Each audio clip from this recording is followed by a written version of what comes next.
Hello, my name is Igor Koltchanov and I am Director of Technology at VPIphotonics.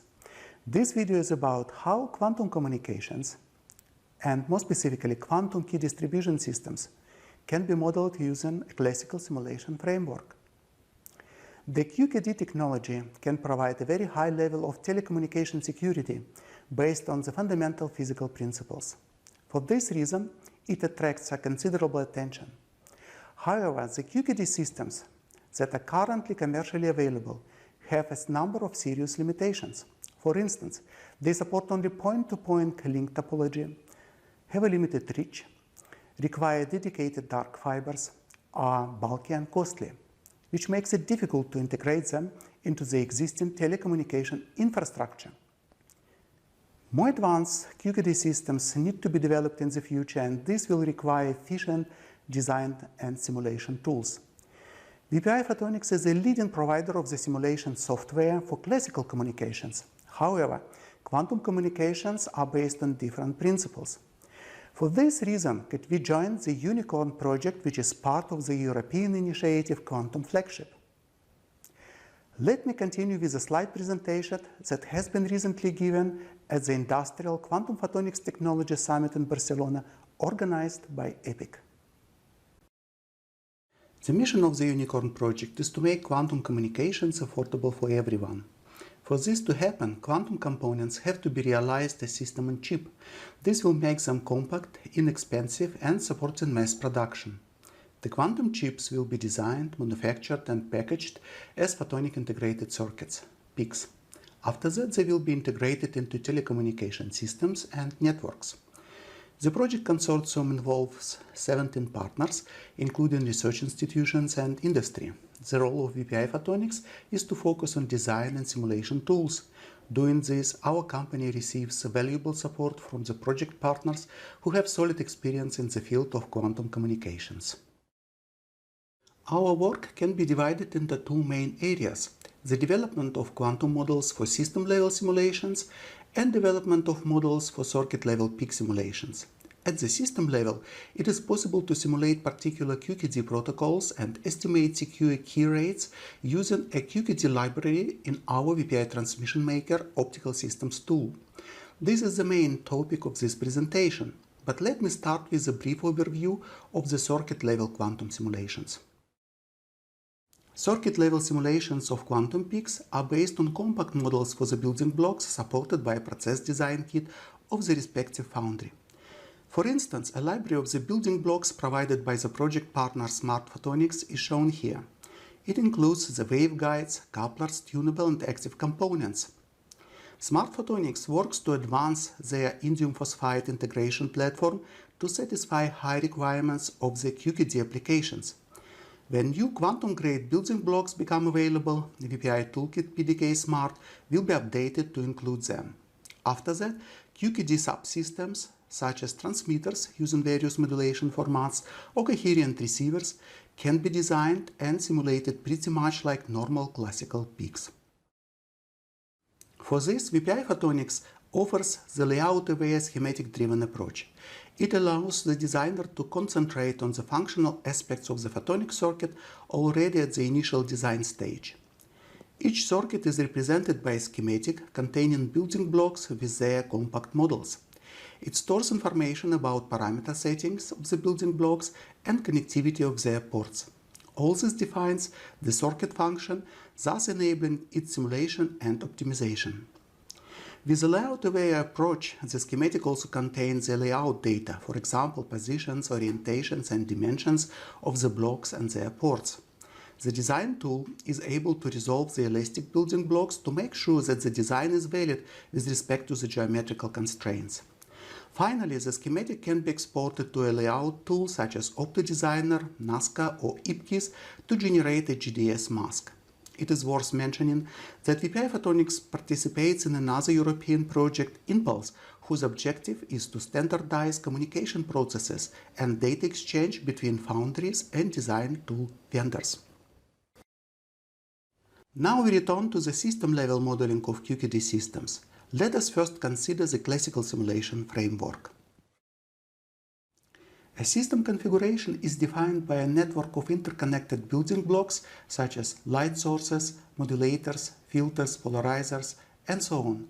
The simulation engine invokes the models one after another. On firing, each building block consumes a signal token from its input port and generates a token at the output port in accordance with its mathematical model. The data contained in the signal tokens represent optical signals according to the defined signal model. Our simulator offers a detailed and a coarse signal model that can be mixed in a single token. The detailed model is based on complex-valued amplitude feathers for each polarization component of the light field. The amplitudes are discretized in the time and frequency domains. A token may contain an array of amplitude values with a typical size from thousands to millions of elements. This represents the most complete information about a signal in the classical description, including the signal quadratures, waveform, spectral shape, phase, and chirp characteristics.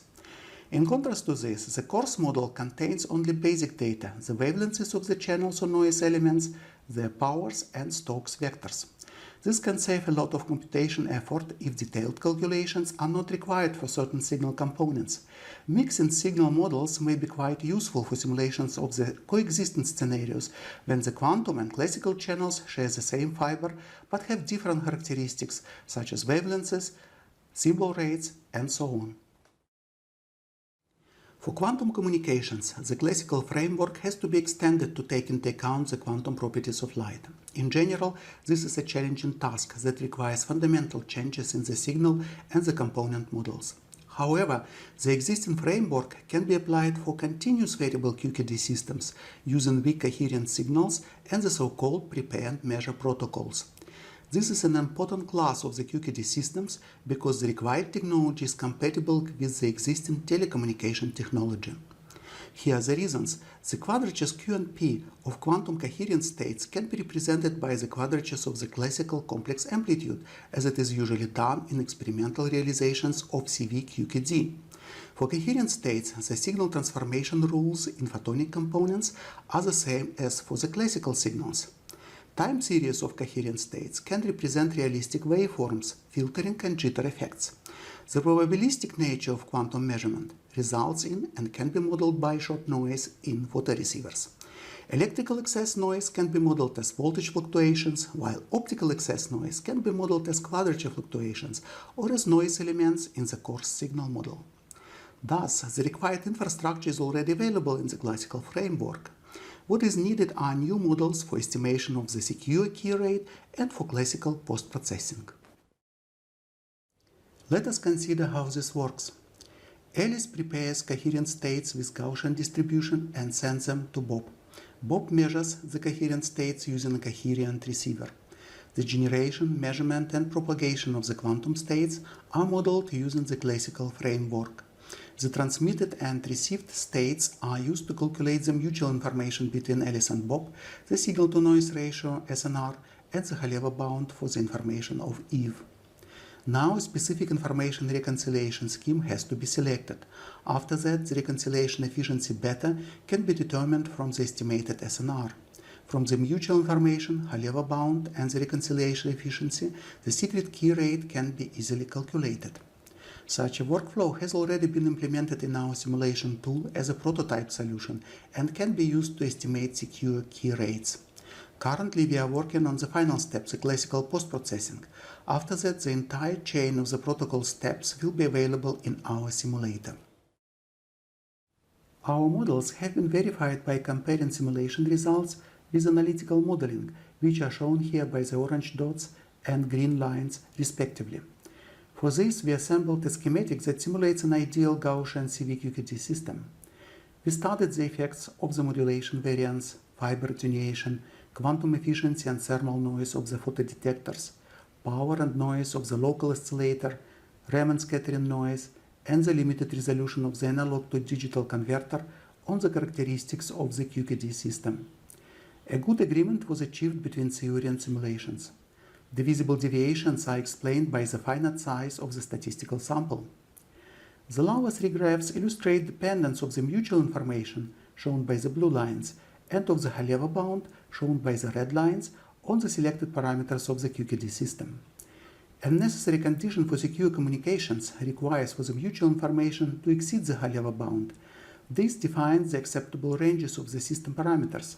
As we can see, the blue and red lines may be quite close to each other, meaning that the QKD system works close to its limit and may be sensitive to the component imperfections and the efficiency of the reconciliation scheme.